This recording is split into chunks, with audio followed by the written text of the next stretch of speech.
প্রিয় বন্ধুরা, আজকে এলাম একটা স্বরচিত কবিতা নিয়ে। একটি আঞ্চলিক স্বরচিত কবিতা। কবিতাটির নাম অভাগিনী আজও বাতাসিরা। কলমে ও কণ্ঠে মনোজ ভট্টাচার্য। আমাদের আদিবাসী মিয়াদের কষ্টের জীবনে বাবুরা সাহায্য করে না কেনে? ওর মরত্র পইরে আছে ঘরে, ওর অসুখটো ছাইছে না কেনে কে জানে। ওর মোর ঘরের কাছে ঘর বটে, ওর বউটো বাতাসি বেটে, লাইকো কোনোই ডর।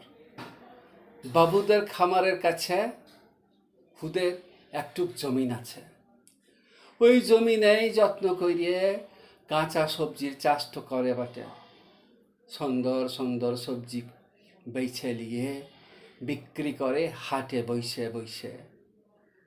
এইটুকুন দুধের ছিলেকে সঙ্গে কইরে যাচ্ছে লিয়ে, সোয়াইন দেয় ঘুমটো এইলেই চট্ট পেরিয়ে পাষ্টতে, আর হাঁকতে থাকে সবজি লিবি গো বাবুরা, সবজি লে কেনে ভালো বুটে লিয়ে যা বাবুরা, সুস্তা কইরে দিব রে বাবুরা।